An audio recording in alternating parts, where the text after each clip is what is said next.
Hi everybody, it's Brenda, Florida here. We're doing our first cocktails and coaching live from the beach. So there you have it. I'm in my favorite spot, La Jolla Shores. I'm gonna face the ocean so that my face isn't in the shadow the whole time. And Alyssa is here. Wait, she's joining us. Guest request, yes. Let's see. Okay. She should be on with us soon. So it's a beautiful day here, a little breezy, so I put my sweatshirt on. As it is prone to be in San Diego, you know, a little breezy and chilly as we get towards evening. It was really nice all day, but you know, 65 and a little breeze is, or even 70 with that ocean breeze can be a little chilly. So I put my sweatshirt on. Hello. I don't know if that's Alyssa. That might be Alyssa. We don't officially start for another minute or two. It always takes a couple minutes for me to get my co-hosts on.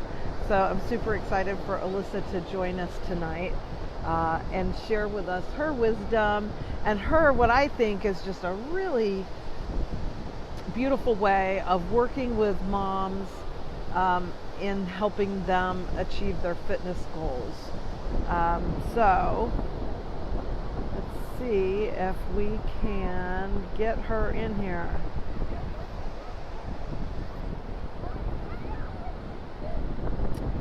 Miss Alyssa May, are you there? Whoever's with us live, would you put something in the comments so I know if it's you or Alyssa? Just say hello, let us know who you are, where you are. Sometimes Facebook isn't good about telling me, you know, who's on live. Other times it does. It pops it in for me. Oh, here we go. Here comes Alyssa. Hey. Yay! There you are. Wait, but I don't hear you in my buds. You don't? No, I just hear you on the phone. I need to do the sound through my earbuds though? Yes. Well, oh, so it doesn't like echo? Yeah, so it doesn't echo. It says they're connected. Yeah, I mean, I can hear you and I don't think I'm echoing, but typically if my co-host does not have the sound running through headphones, we will echo. But you are magic. You are wait magic. And see. It's magical. Yeah. Yeah, I don't know. But it's working. Does it sound... Do you hear an echo when you do it with other people? No, like when you did it with other people. I can hear it when it's happening. Absolutely. So if you don't hear one, then we should be fine. If you're not hearing it and I'm not hearing it, it's not here. But I've always been able to hear it. I hate those things anyways. So that's cool. I know. And then my problem is I need to get a splitter, you know, because on an iPhone, the headphone jack is the same as the power jack. And so Nilla's on. Oh, yay! Nilla! You can't have headphones in and have power, you know. Oh, yeah. So you need the wireless one. In an hour of the, you know, of cocktails and coaching, I'm always down to like 0 battery, you know. I know. Yeah, because my good Bluetooth ones broke. Headphones that I had. Hey, sweetie. Hi, Auntie Nilla. We don't want to hear you can only stay on a minute. What kind of bullshit is that? Like, what, are we not matter to you anymore? I think that's it, Alyssa. Do you think that's it? We don't matter to her. Where's your drink, Nilla? Yeah, lay it on us. What's your drink? Are you at Weber World? Hi. Mm-hmm. Mom, what are you drinking? You know what? Don't shame me. I'm drinking water. Because how much have you had to drink already today? No, because I've had none to drink today because I had way too much to drink last night. Yeah. Oh, okay. I guess we Yeah. can let it slide. Yeah, so you'll have to let me off the hook. I was going to try to say, oh, I'm at the beach and they don't allow alcohol, but of course we know I'm always sneaking alcohol on the beach in my thermal, Yeah, that's So I have my, incognito water bottle that normally would have wine or vodka in it in some way that actually only has water in it today. I'm trying to get my twist. Oh, Nilla's drinking champagne. I have champagne in my drink. I'm trying to get my twist to stay on here. Okay. This is Like I twisted important. it. I mean, we can't call it cocktails and coaching if we can't fucking do cocktails. Maybe I just have to balance it. I'm so glad you're drinking champagne. I was just thinking the other day, just because I've been traveling so much and in and out of different houses, I've been buying easier to travel with alcohol, like, just wine, bottles of wine, or even boxes, because they're really much easier to travel with. And, vodka. And I haven't been drinking any champagne. Like Alyssa, at your house, probably that night you had that party for all the girls was probably the last time I had champagne. Oh, yeah? That was probably the last time I had a French 75, too. Okay. But yeah, I totally overdid it last night. Soda? Staying on you had an important business meeting today, Nilla. Nice. How exciting. I transitioned out of Mark's house, so I had to move off the rooftop deck today. Gosh darn it.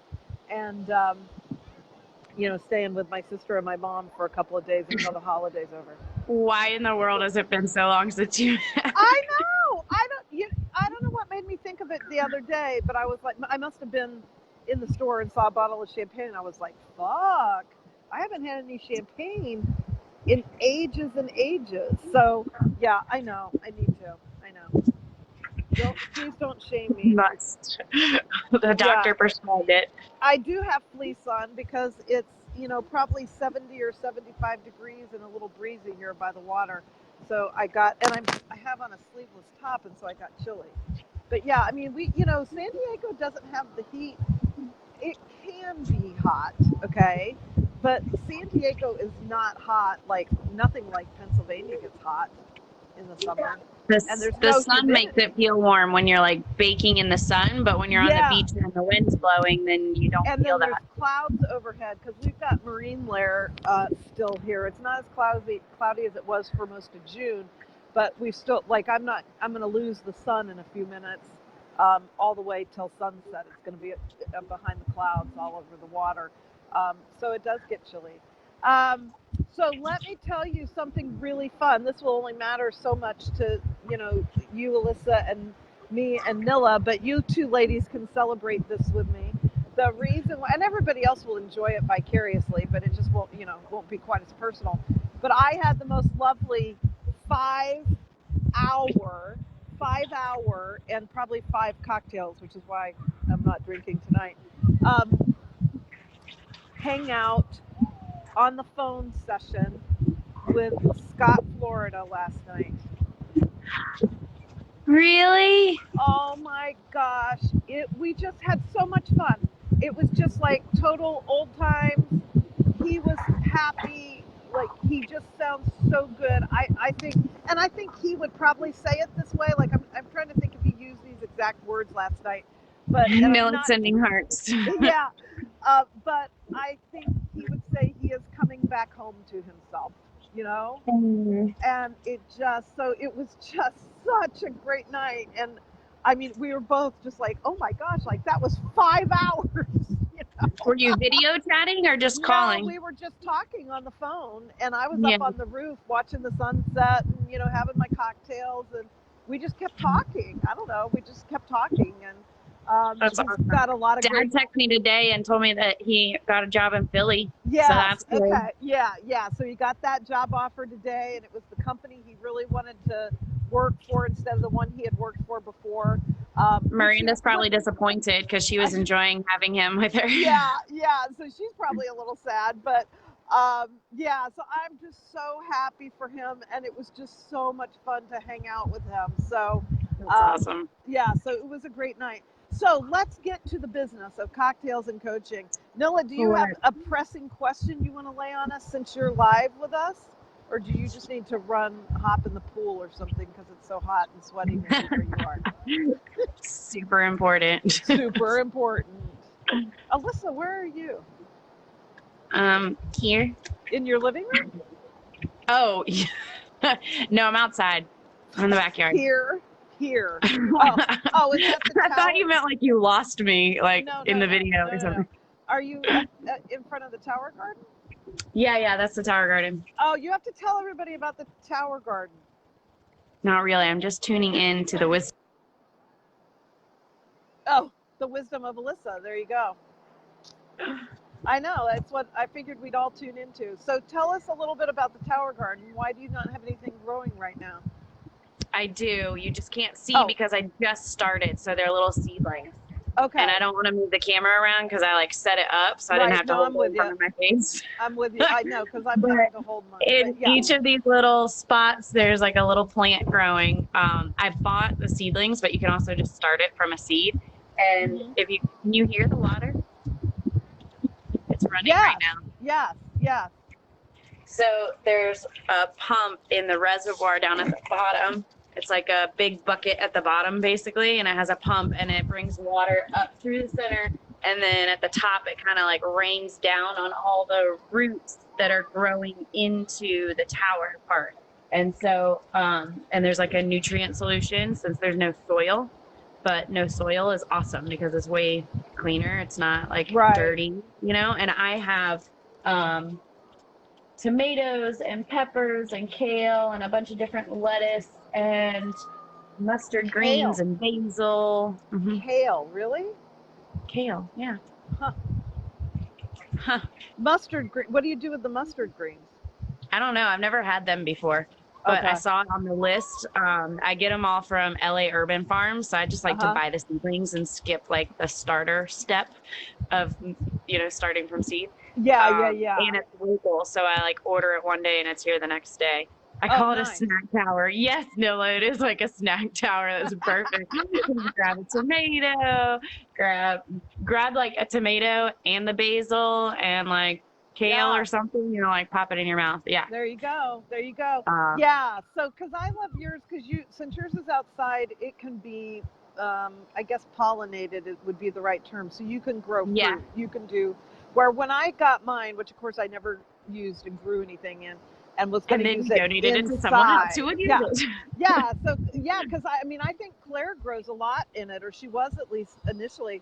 But it is cool that you can grow inside. It is cool that you can grow inside, but you can only do like lettuces because nothing nothing can pollinate. And I hadn't thought about that. Like I was imagining tomatoes, you know. You can do tomatoes and like fruit stuff, like flowering vegetables, but you have to pollinate it yourself because there aren't bees in your house or bugs that are in your house that are bouncing around and pollinating it. So all you have to do is kind of cool with a Q-tip. She does. It's amazing. Her arugula is fabulous.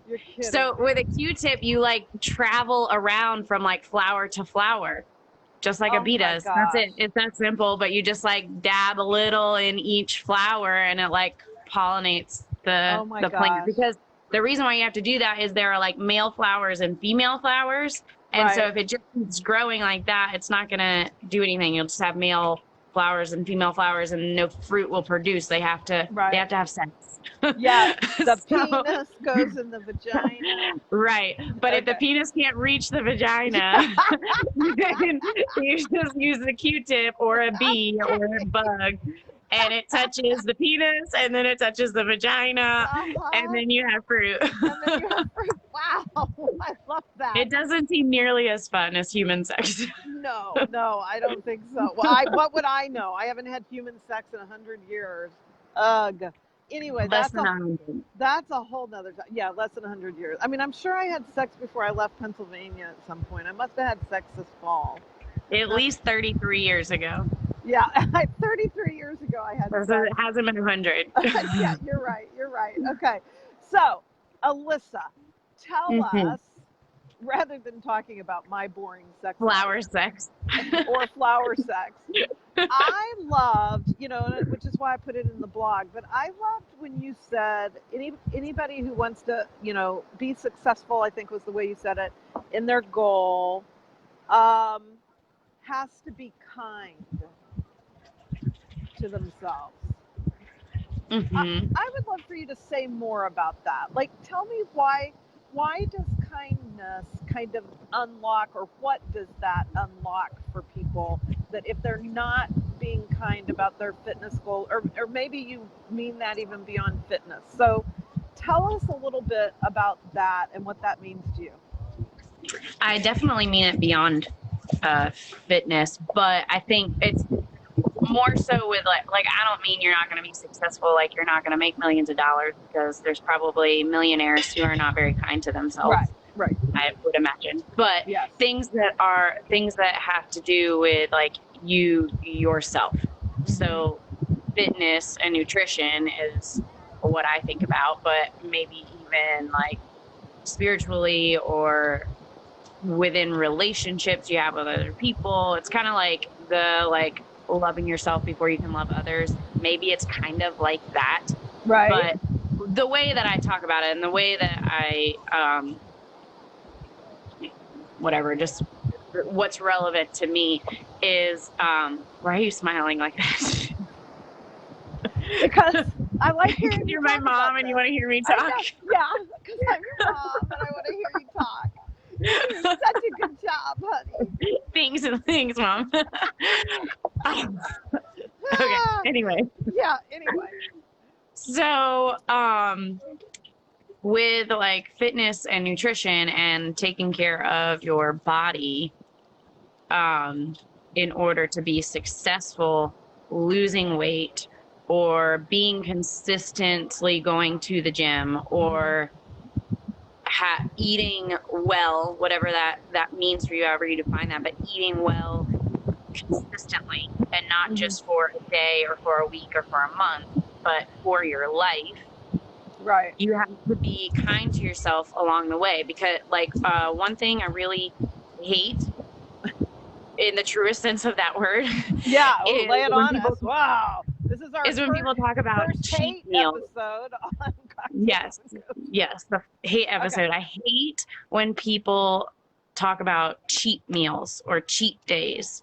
Like they're being so bad to have those multiple cocktails, or they're being so bad to eat that greasy cheeseburger and all those French fries, or like it puts a negative connotation on it, like immediately, just by calling it a cheat.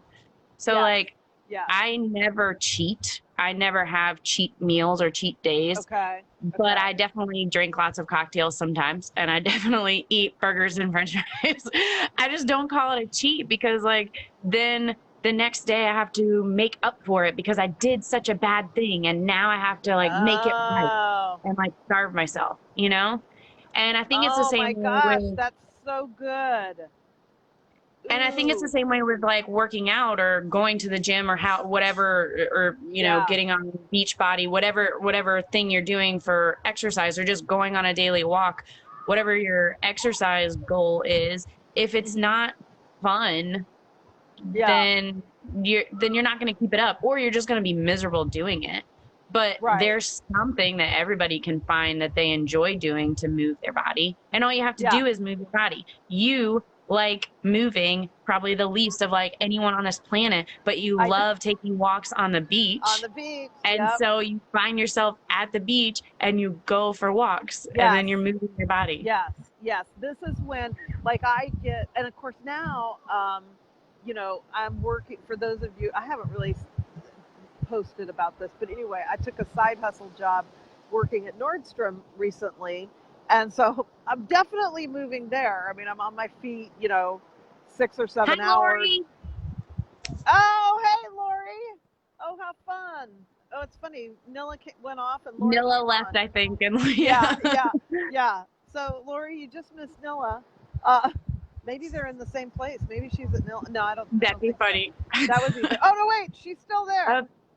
Incognito. Here, she's still there. Okay.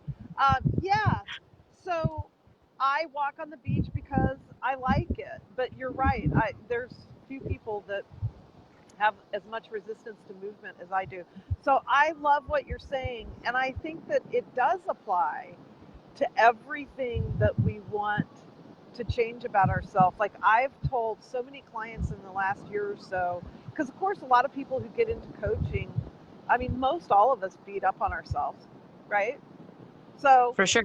you know, whether it's about fitness or because I went out with the wrong guy or I slept with the wrong guy or I didn't speak my truth, you know, in a meeting or with my boss or with my spouse or with a friend or whatever. And it just comes in like this. And of course, I'm prone to the same failure, right? Like, oh, I screwed that up. Now I have to go, you know, like somehow make up for that or browbeat myself enough Right. for it, you know, or whatever. And I've told so many people, like, you're not going to browbeat yourself to the next best version of yourself, right? Right. And that's Yeah. what we're all And trying it's to the do. thing. Yeah. Yeah. And so I think that what you're saying is the exact same thing. And of course, I just don't tend to apply it to fitness because I'm not thinking about that as much until I start to do it. And then, of course, I'm really critical, you know. So I love that approach because it reminds me that as much as I will say that to a client about their emotional or spiritual thing they're working on, that it applies to the same thing when we're talking about our bodies or our diets or anything. And I mean, I come from this with experience because I was, you know, but everybody else doesn't know. Yeah. When I was in college and like living on my own and trying to figure things out, one of the things I did was drink a shit ton of soda and eat French fries and all the fast food and all of that. All the And fast food. I was overweight. I was overweight and I was 20 years old. I had just turned 20 and like right at my 20th birthday. And there was an interview with Dennis Quaid of all people. I'd love to meet him one day. For this like one thing, but it like Dennis Quaid changed my life. Wow. Okay. Wow. I know. Who knew? I know. So the movie The Flight of the Phoenix came out that year, and whatever year that was, I was 20, and he was like 54 and ripped because it took place in the desert. Like the plane crashed in the desert, and I forget the whole storyline, but plane crashed in the desert, and so because they're in the desert, like shirts are all off, and he was ripped. And he was like 54 years old. And so the interviewer, I saw an interview with him at that time, and she said, "How do you look so good in your 50s?" And he said, "Take care of yourself in your 20s and you'll look good in your 50s. And I was like, shit, I just turned 20. Like, maybe I should start taking care of myself. And because I don't know, that was just never a thing. There was no thought. You know, maybe it was something about the way I was raised, but there was never a thought about not like I don't know. Anyways, we don't need to dive into it that deep, but there was just never like that big. We'll save that for another day, another cocktail. You all need to go to therapy if you say it. Like, don't worry about saying something. No. I feel like it's just a lot of work. Like it's just a lot to like whatever. The point is. It wasn't a priority. Like laughing at us, so it's okay. My health wasn't a priority before. And then all of a sudden it was just like a light bulb moment where I was like, oh, maybe like I should take care of myself, like thinking about the future. Because like no 20-year-old kid is thinking that far into the future, you know, like it's not where anyway. So that was the big thing for me. And so I lost 40 pounds over the course of a few years. I didn't do it rapidly.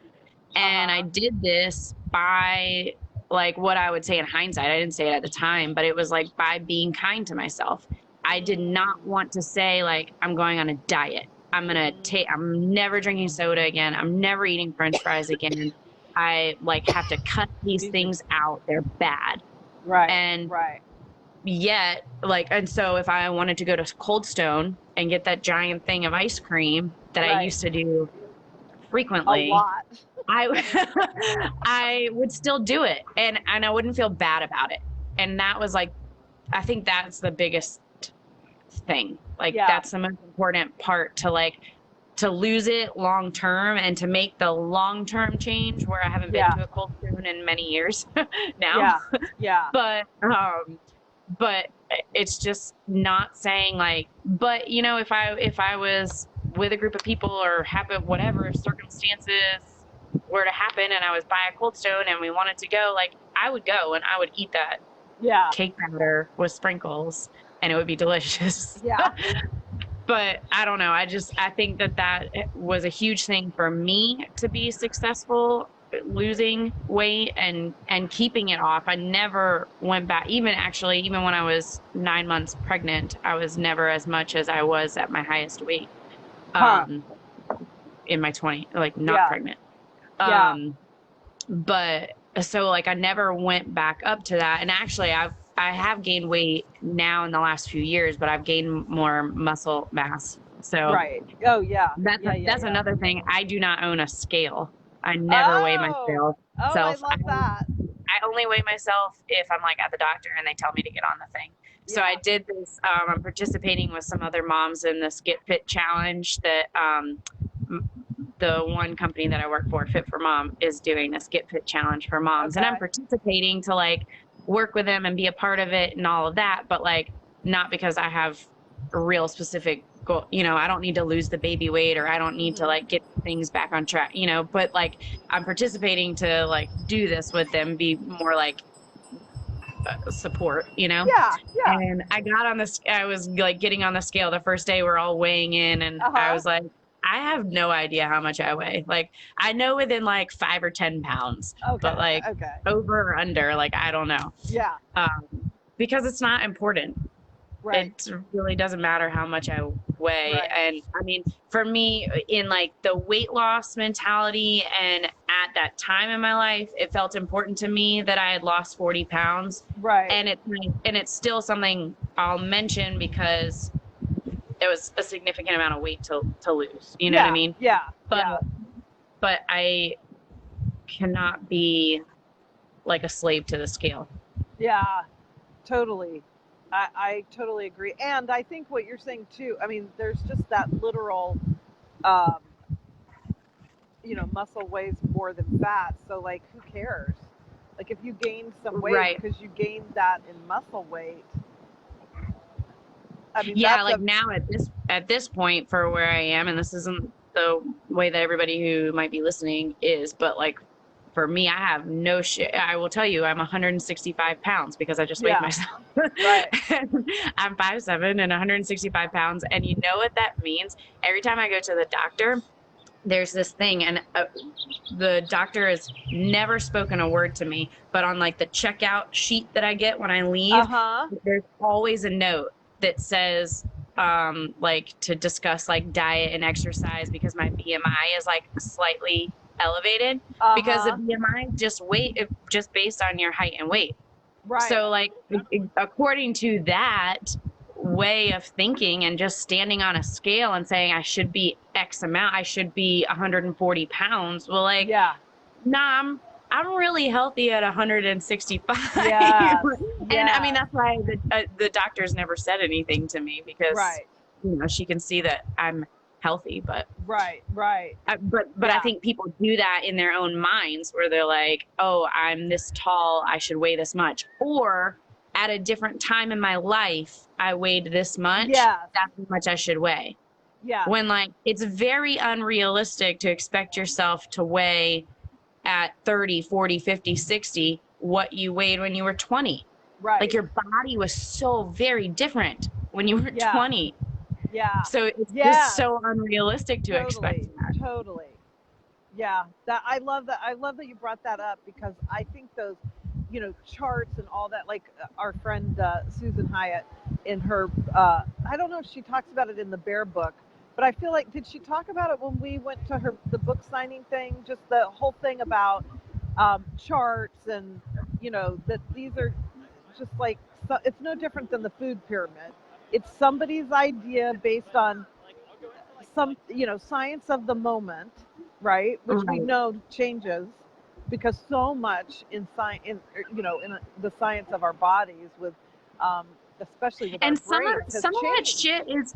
some of that shit is not even science. Let me tell you something that I've learned in the last year. I've gotten a lot more training in prenatal and postpartum fitness. Uh-huh. And one of the things that I learned that is a myth that so many pregnant women are told to not let their heart rate exceed a certain amount. I can't remember what it is, but don't let your heart rate get over X beats per minute. Because that's not safe. Like, you don't want to go too hard on your cardio. Not safe for the baby. Okay. That's a load of shit. Oh, really? So what happened was, many years ago, a few decades ago, maybe, I don't remember what year. Doesn't matter. Yeah. There was a leading OBGYN and the American College of Obstetricians, right? Yeah. Whatever it's called. Yeah, whoever. Asked this leading doctor, like, give us a number. What should we like stay under? What should pregnant women stay under? And he's like, oh, X beats per minute. Yeah. We'll just say that. And now it's like, preach, and there's no science behind it. The standard. Yeah. Yes. Yeah. It's ridiculous. So there are definitely, absolutely, and I can think of other examples too with like food and stuff. There are absolutely other examples like that. So you can't just like take a fact and be like, oh, okay, here it is. Yeah. Yeah. And you know, when I was pregnant with Eric, so, you know, he was born in 83. So this would have been in 82 because he was born in January, folks. So, you know, I wasn't pregnant very much of 83.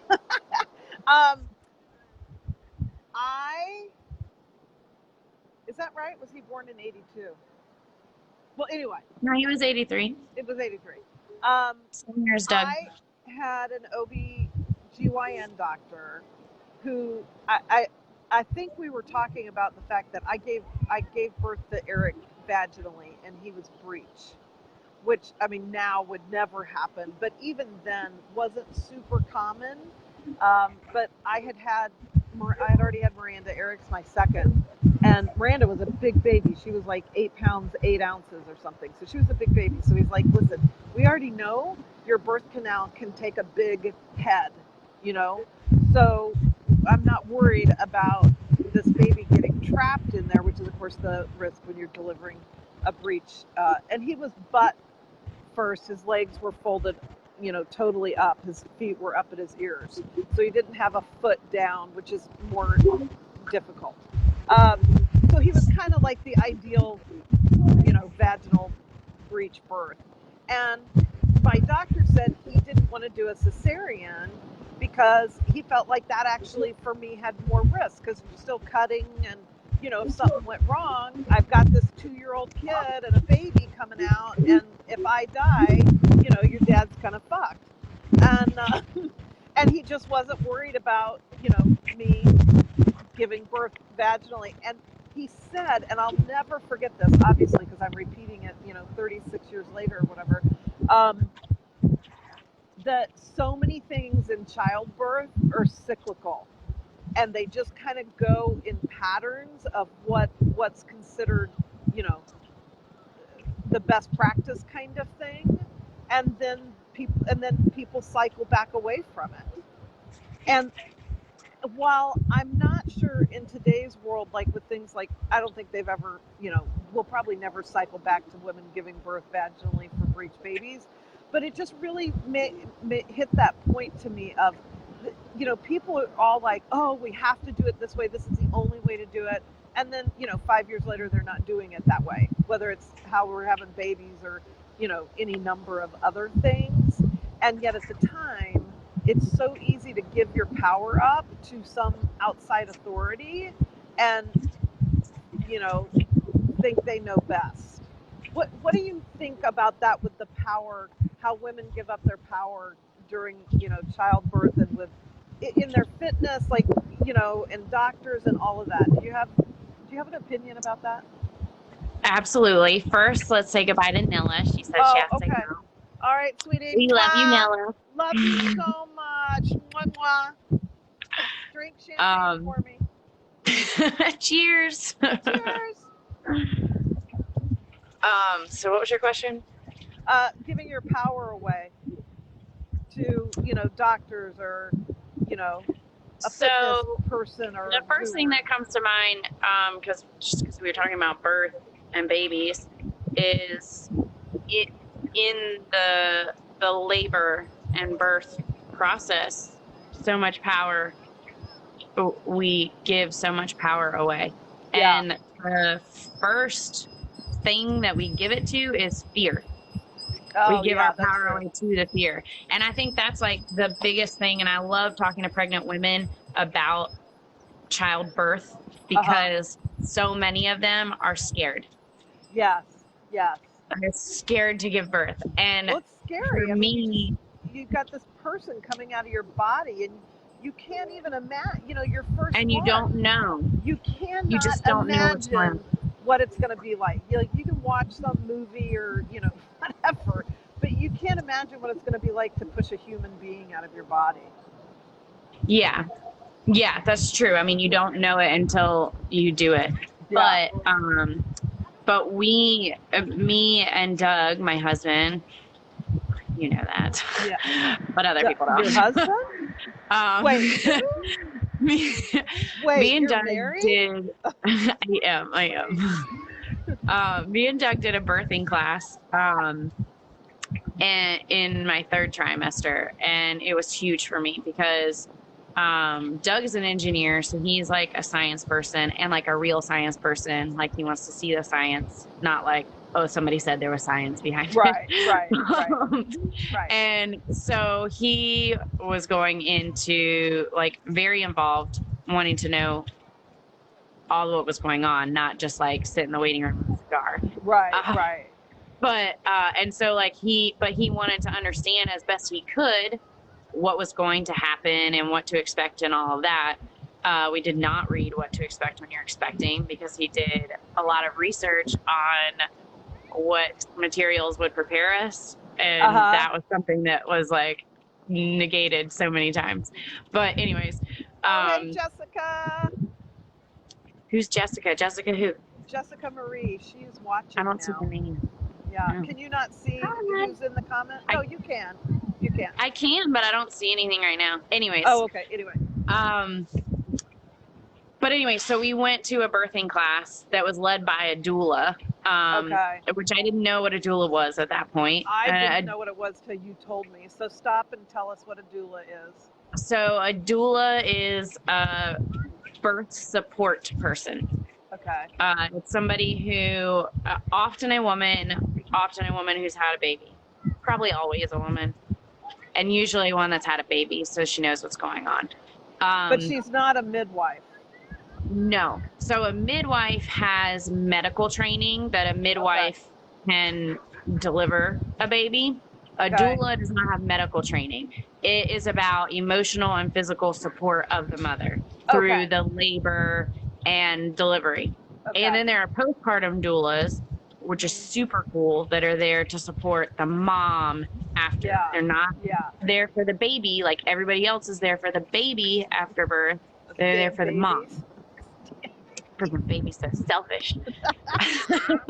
I love that. Okay, go ahead. Yeah, so the doula taught the birthing class, and she was amazing. She was exactly what we needed. We had done some research already. We had like learned what we could about birth and like the realness of birth. We watched a documentary called The Business of Being Born, which is really interesting, and it's on Netflix, and anybody who's pregnant should definitely watch it. And I think there was a follow-up too. I think there are 2 of those documentaries. But between those documentaries and speaking with this doula for half a day, it alleviated so much fear that I felt like, okay, hold on. Since the dawn of humans, we have been giving birth. Yeah.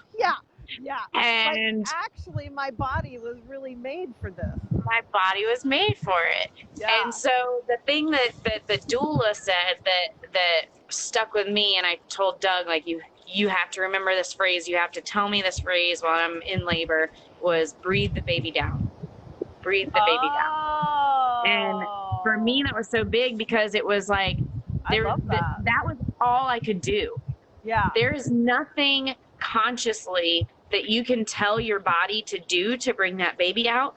Yeah. You just have to let your body do it. So by just breathing through that process and trusting that process, I was able to deliver her without any medication, completely naturally. And it just like, it took that, lost my train of thought. The fear? Breathing the baby down. What'd you say? The fear? You were talking about fear. Yeah. So I just stayed out of that fear cycle. So fear like cycles around, like if you look at psychology, like the way that you get into fear, it's like kind of cyclical, and you can like get out and you get pulled back in, kind of a thing. Yeah. And so by like focusing on that and just like being, the doula had told me that I would get in the zone, like marathon runners get, or you get, even if you're just like working on a project or something like that, and you're in the zone, focused, you're doing it. And that's exactly how it was, but without any like conscious control over what was going on in my body. But I had my eyes closed for like my entire labor. I sat on a birthing ball and I leaned on the bed and I had my eyes closed. I didn't even know what Nurse Jane looked like until she came back for her next shift the next day, and Doug told me who she was. Oh, really? But Nurse Jane was amazing, talking me through things. But I just eyes closed and I was just in that zone, and I was just breathing the baby down, and I was wiggling my hips around, moving my pelvis, and just like letting my body do what it was doing. And I never once, not even when I was pushing, never screamed. And I remember later saying, because I kept hearing, like through my labor and after she was born and everything, I kept hearing other women like in the hall scream, you know, just like in pain, in exertion, in whatever, or in fear. And I remember saying to Doug after she was born, I just can't even, I couldn't even feel, I didn't feel like I could have screamed if I had wanted to. Like because I is like out here, right? Like this way. And when I'm breathing the baby down, I'm moving this way, like in this like positive way, or like the direction that we're headed instead of fighting it. I feel like you know? Oh, I love that. I don't think you've ever shared that with me. I love that. I had a super cool birth experience. I loved it. Giving birth was the most empowering thing I've ever done in my life. It was the coolest thing I've ever done. I did it naturally, no medication, so that's not drugs talking. But I remember at one point when I was pushing, the midwife, who is licensed to physically deliver a baby, different from a doula, but the midwife was just like leaning back against a chair against the like wall back here. While I was actively pushing. And it was just this like moment for me. And I don't think precisely in the moment, but very quickly looking back on it, I was like, she's not doing anything. She's not delivering my baby. I am bringing this person into the world. Like, I'm the one doing this. And that was just like having, like I said, my eyes were closed like the whole time. But I happened to peek my eyes open and like see that. And I don't think I'll ever get that image out of my brain. Like that was just one of those things that like stuck with me. Hey, Nicole. So we have Nicole Kaufman. She's a therapist in Greensboro, Alyssa. Nicole is. Yeah. So here's the other thing I want to know. So thanks for sharing that. And I agree. Like, I found giving birth, I mean, I wouldn't have been able, I mean, nobody even used the word empowerment in the 80s when I was having all you kids, you know, but I loved giving birth, like from the standpoint of like just the process. It's so, what is that? Like, it is empowering. I mean, that's how I could describe it now. But there's also something about how grounding it is in your body, right? So keeping in mind, and you, I hope, were not this way, or certainly I don't think you were nearly as much as I was. But after my sexual abuse when I was little, I was so disassociated from my body when I had all four of you guys. So I was living a life where I was always disassociated and disconnected. Hey, Nicole, from my physical body. And you can't do that and give birth. So in hindsight, I couldn't have described that, then. But when I look back on it, I think, I was really in my body when I was giving birth. And that was so unusual to me, but obviously felt really good to me. Now, what was totally different, and so this is what I want you to talk about now, totally different for you than me. I felt like $1,000,000 for days and days and days, after having all of you. Okay. So there was something it was like I was high, like I had tons of energy. And I mean, I guess I got tired. Like, it's hard to remember because, as a mother, you have that beautiful mother's amnesia thing. But I know that I loved it and I felt like $1,000,000. And so while, of course, I believed postpartum depression was a real thing, and not something that women make up to get attention or something stupid like that, it never occurred to me that one of my daughters would have it, because it just was so different than my experience. So talk to us a little bit about what that was like for you, kind of how that unfolded. And then I want to know how those dots connect to your passion for women in fitness now. Okay. Yeah. So I also, before I had her, thought it would be absolutely ludicrous for me to have postpartum depression. I mean, who does that? No. Right? Because that, and then even more cementing that in because of my personality that I have. Like, I'm always happy. I'm always how could, that's just not even gonna be. And you thing. wanted to have kids. You wanted to have a lot of, several kids, whatever. Like, yeah, this was something. It has nothing to do with that. Yeah. It has nothing to do with that. Yeah. So my husband, who's a chemical engineer, very logically understands that it's just a chemical imbalance in your brain. Like, sure, yeah, like you can't do anything about that. And that's, I mean, not that you can't do anything about it to make it better, but that's just, facts are facts. Right. And so that's his way of thinking about it. But I was like, no, that's not going to be a thing I have to deal with. So for me, hi baby, she's waving at me through the window. She's quarantined inside. Okay. So Josie. Yeah, she's adorable. She was in that first week and month and year of life too, but I couldn't appreciate it quite as much. Right. So let's talk about that. So I thought that postpartum depression was I want to hurt my baby or I want to hurt myself, that deep dark. Okay. And for some women it is. For me, it was not. I never had one thought that was like that, where I wanted to hurt myself or hurt my baby. Another thing that's common, more common, is thinking that somebody's gonna take your baby away from you. Oh. And that was sort of my struggle. I thought what my pinpoint, my biggest fear was that people were going to because something was wrong with me, they were going to put me on medication. And I was afraid to be on medication. I mean, still even now, I don't like medication. I don't want something to alter what's going on, which is a control thing, whatever. Yeah. But that was my biggest fear, was that if I was honest enough to say I know I should be happy, but like, I'm kind of not.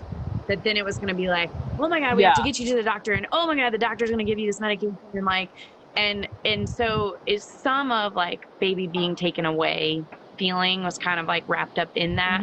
Not that I thought like a ward of the state was going to come and snatch her out of my Okay. house Okay. exactly, Okay. but Okay. that like I would kind of lose her Okay. because I would lose that connection because I would lose myself, you know, which is interesting because I was losing myself without the Right. medication. Right. You know, like the Right. medication probably would have helped that chemical imbalance and helped me find myself better, you know, quicker. Right.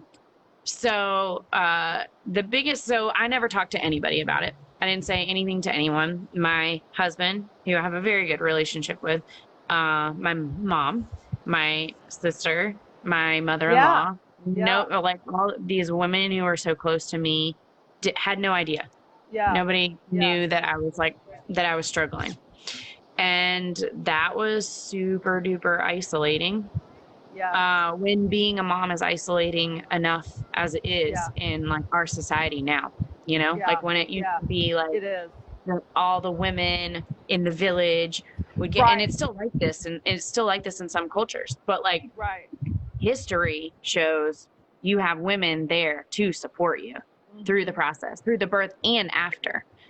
And that's not how our society is now. So we're stuck at home, whether we're on maternity leave or choosing to be a stay-at-home parent. So no like end of the leave or whatever, but like everybody's just stuck at home, and maybe your husband's home for a little while. Maybe your mom comes and visits for a little while, whatever. But like, none of it is about you, about the mom. Right. Right. No, It's there's all about nothing. the baby. Right. And so even those closest to me were blind to it. And I'm sure I put on a good show because I did love her and I was happy to have her. And like, that has nothing to do with having postpartum depression and anxiety.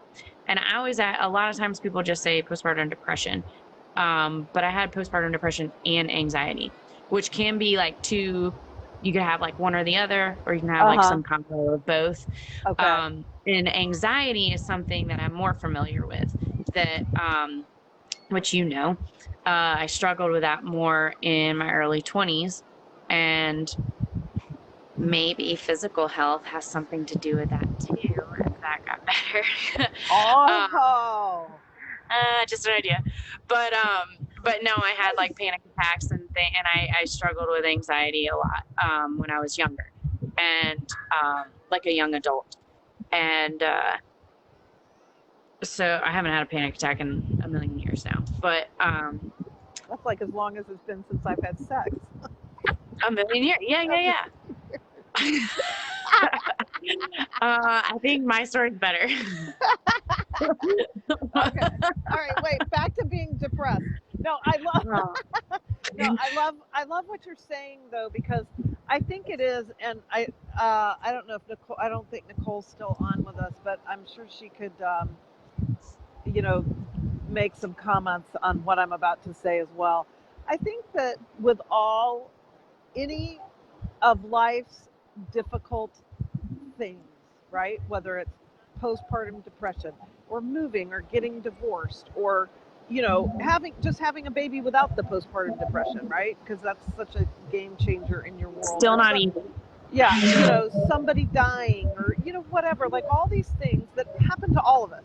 Everybody has it. It's called life, and we tend to want to think of things in a very simple, box.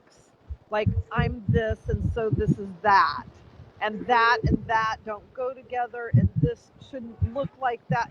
Like we just get these very small ideas of how we should be, reacting to something, or postpartum depression always looks like this, when there's as many versions of it as there are people of it, and like all these things where so many things are really in a spectrum, and we may have a touch of it, or we may have tons of it, or anywhere in between that.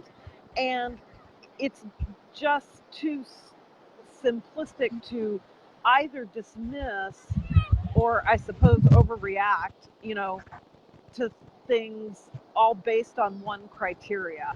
I don't know if that made a lot of sense, but you know what I mean? Yeah, absolutely. I mean, it's what you said is just the world is not black and white. Yeah. Oh, yeah. Oh, that's a good way. Oh, what a good way to say that. Just to shorten it up a bit. Yeah, just to shorten it up a bit. Well, thank you for that. All right. So now connect us to that. Thanks for sharing all that. And it is so true because I remember when you did tell me, and I don't remember the time frames exactly, but it was, it was She was like a year old, and Okay. she was just over a year old, and I remember exactly what I was doing when I talked to you about it. Really? Yeah, and that wow. you and Miranda were like, "Oh my God, we didn't know." I did not know. And I I was like to think sitting I'm a fairly in the car in front of my apartment. Like I had just like got home, and I was sitting in the car and just like I don't know. That's like the vision I remember. Yeah. Yeah. And I'd like to think I'm a fairly emotionally in touch and in tune mom, but I did not know. And so, because I didn't want you to make me go see somebody who was then going to be like, "Here's drugs for you," right. and but I think like it, and it was like, and it also it's also just like a failure, like you were saying earlier. It's like I failed. Yes. If I'm not totally 100% elated, sure, maybe tired, and there's funny memes about different stuff, and like, sure, it's like not easy, but like I'm over the moon. And yes, like if I'm not feeling all of that, like I have so few memories, unfortunately, so few memories of Josie when she was a baby. Because you just kind of blocked it out. Yeah. And I'm so happy that I have like a lasting memory of her when she was teeny tiny little body on my chest. And I can still, if I get in my head, I can feel her tiny little body right there on my chest. But like, that's kind of it for when she was little. Yeah. And so then when she was like 4 months old, when she was 3 months old, my father-in-law passed away in our home and did nothing to help any of those feelings. Right. Like that, then you add trauma, trauma and all the sadness and whatever, but trauma, because it was very traumatic, on top of postpartum depression and anxiety. So I keep saying the anxiety part because there was so much like worry, and like I was so afraid of like germs, and I still kind of have that now, but like giving birth to a human all of a sudden made me like germophobic. Okay. And so I'm like way better than I used to be, but like I used to wash my hands like a million times, and then not like a OCD, like accounting kind of way. But maybe in like an OCD way that is more like layman's OCD, not real traditional OCD. You know what I mean? But which is just anxiety, and just worried about everything, and put like so much weight on my shoulders that I needed to do everything the right way, and I needed to have all the answers and all of that. So, then trauma at 3 months, and then at 4 months, I started going to like mommy and me workout. Okay. And I brought Josie with me. She was in the stroller, and I met up with other moms. We were in Connecticut at the time. Now I live in LA, but we were in Connecticut, and it was winter, and so we met in the mall. And there were like 10 or 15 women that just like pushed their strollers into the mall and met up, and somebody let us in exercise for an hour. And I started going to that. It was called My Fit Mommy. And maybe the second or third class, there was another mom. We did a buddy exercise where we were like in a plank, and we were high-fiving each other in a plank, and we were struggling. Yeah. Because like when I look back on it as a fitness instructor now, I'm like, I can't believe I was even doing a plank and high-fiving when I like just started exercising like that after having a baby. But anyways, we're struggling through it together, you know, but we were together doing it. And then like, and we're like, come on, we almost got it. We're almost there, you know? And then like, we got through it. And that in itself was a bonding. Her name was Abby. Mm-hmm. And I still talk to her. She's Yeah. come out here to California to visit me. Yeah. And at the end of that class, another mom named Meredith Uh-huh. said, hey, does anybody want to go for a walk? I'm going to like walk around the mall. Just, you know, keep moving, go for a Yeah. walk, keep the baby sleeping or whatever. And so me and Abby are like, sure. And another mom, Stacy, sure. And so the four of us did not know each other. As we got to know each other, the four of us are so very different people that under any other circumstance, the four of us would not have got together. But like this one thing brought us together and we started walking around the mall, doing laps around the mall. And then it was like, we kept doing it after we'd go to baby, My Fit Mommy, and then we'd go for a walk. And then sometimes we'd grab lunch afterwards.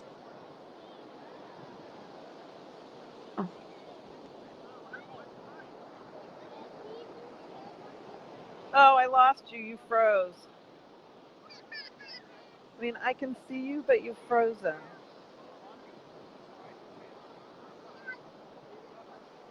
Oh dear. How disappointing. And I know it's almost the hour. We're almost at 6 o'clock or 9 o'clock, wherever time zone you're in. It's, oh, darn it. Lost her altogether. Hey, Michelle.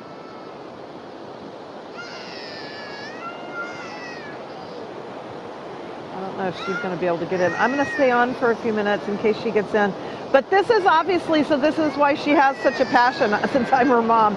I'm going to fill in a little bit of the story. You know, that connection with those women really started changing everything. And then when she came out to LA, let's see.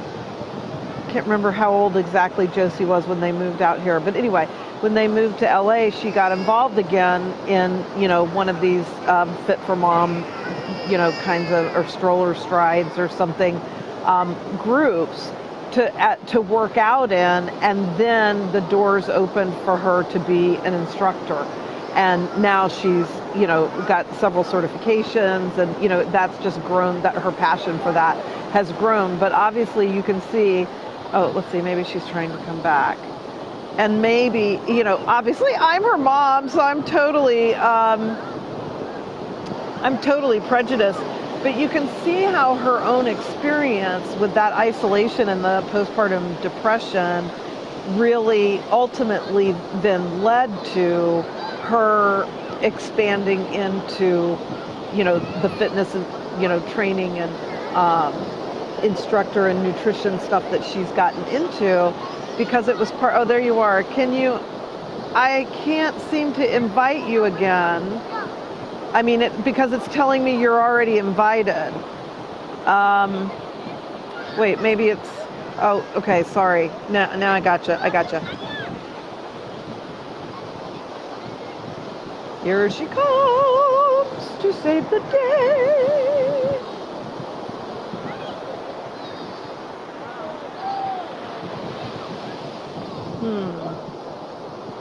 Well, you're only sort of back. My thing is spinning. My dial is spinning. And my battery is also super low. There we go. Here she comes. Maybe. Here she comes. And you're back. Okay, I have 10% battery, so I filled in a few gaps while you were offline there. But so, give us the 2-minute or 3-minute wrap up of how these, you know, obviously being able to get out of that isolation and be with these moms, and, you know, has led you to where you are. So how would you kind of wrap up, or what's the one thing you want all moms to do? Say that last question again. You broke up. Oh, okay. Like, what's the one thing you would love, that piece of advice, besides being kind to themselves, that you would want any mom to do? To reach out to other moms. Yeah. To not, I mean, you have to, in order to not be isolated, like we were talking about, Yeah. you have to consciously go out there and immerse yourself. So like the classes I teach now, work for 2 different companies, teaching fitness classes for prenatal and postpartum moms, and like either of those, or go to a mommy group. There's all these different mommy groups now that you can look up, or like even just like a breastfeeding support group. Even if you're not breastfeeding, I don't Yeah. care. Go. Right. Yeah. Just because You it's know, other new moms. Yeah. to find other moms, because like if you have like one friend who also has a baby, or maybe Yeah. one friend who had a baby 5 years ago, like it's just different than being in the thick of it with somebody who's like in those early stages. And Yeah. for me, it was like one day in particular that stands out with these 4 women. The 4 of us, we went out to lunch, and we were sharing like birth stories and different things, but it was like this resounding like me too. Oh, me too. Or like, oh, I thought that too, or I felt that too. Me too, me Yeah. too. This was Yeah. before like hashtag me too was like a Right. movement. Yeah. And but within that context, like it's just so powerful to have somebody say me too, to Yes. just relate on. Yes. Yes. And it doesn't matter whether it's abuse or having a Mhm. baby or whatever. It's just knowing you are not alone and that somebody else has experienced something the way you do, because we are all prone to thinking, even if we're going through something millions of people have gone through, right? You know, a death, a something, a baby, or whatever, but somehow we think our own experience is different. And I don't mean that in in a critical way, but it's just easy to think that other people haven't felt this way, or they surely weren't thinking what I'm thinking, kind of a thing. And then once you start talking about it, you find out, oh, well, holy shit, they actually do. Somebody else Yep. knows exactly what I've been through in that Yep. regard. Yeah, yeah. Well, I love you to Yep. pieces. Thank you. This was very fun for me, and I think really helpful, um, especially for any moms watching, but for any of us at any age, because it doesn't matter whether it's about having a baby, or getting divorced, or being, really depressed or whatever. This is how we connect, and this is how we empower ourselves, and this is ultimately how we heal, is by reaching out to each other. And being kind to ourselves. And self-kindness, absolutely. All right, my dear. Well, I love you. Thank I love you you. too. And anybody who watches this on the replay or whatever and wants to post a question, Alyssa and I will come back and answer them. If something we said made you think of something, or you want some more information about Alyssa, maybe Alyssa afterwards, maybe you in the comments, will you drop your Instagram handle Yep. in the comments so somebody can find you on Instagram, since you're there more than you're on Facebook? Yeah, for sure. Yeah. The Instagram is kind of more like my business Yeah, page. yeah, I have a lot more stuff about fitness and nutrition and stuff there. yeah. And they could direct message you there. Yeah. Yeah, Yeah, for okay. sure. All right, perfect. All right, I love you. I Mwah. love you Bye, too. everybody. Thanks for being here. Bye bye.